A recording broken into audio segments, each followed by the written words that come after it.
Bienvenue sur Clapetimo, le podcast qui vous fait découvrir l'origine des mots.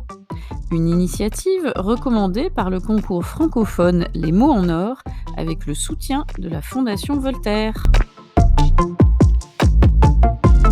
Vous vous souvenez dans l'épisode précédent, notre athlète Perséus qui avait peur d'avoir perdu son enthousiasme le jour de la compétition à Olympie ?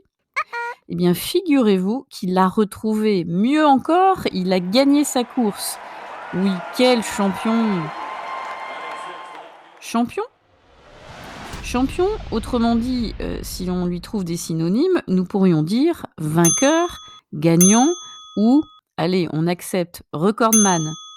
Vous avez remarqué qu'en donnant la liste de ces synonymes possibles, nous avons surtout centré ces derniers autour de la performance.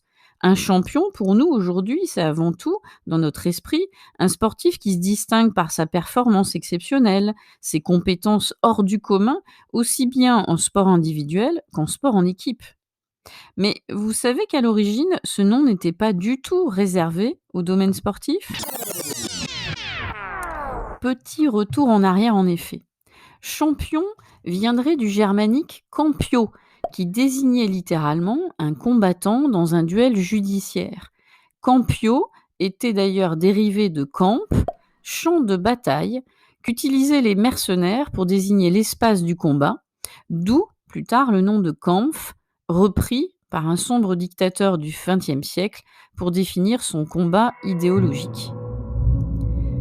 Mais ce terme vient lui-même du latin campio, qui appartient à la famille du mot campus, qui indique un terrain plat, d'où le mot aujourd'hui champ dans notre lexique.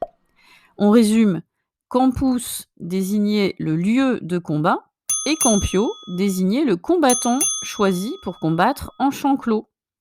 Du sens propre, on a glissé petit à petit vers un sens figuré, et champion était champion, celui qui était choisi pour défendre avec d'autres une famille, un parti, une cause ou un clan.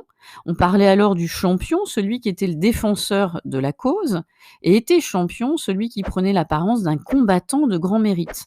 Au Moyen-Âge, d'ailleurs, on parlait des vaillants champions qui se consacraient entièrement à la défense d'une cause, et dans la littérature médiévale, il se faisait bien souvent l'incarnation d'aspirations, d'idées, de tout un groupe.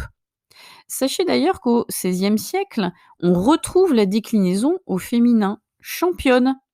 Alors là, attention, non pas pour désigner une combattante, non, c'était impensable qu'une femme soit sur un terrain de combat, voyons, mais c'était pour désigner une femme qui soutenait un combat contre quelqu'un.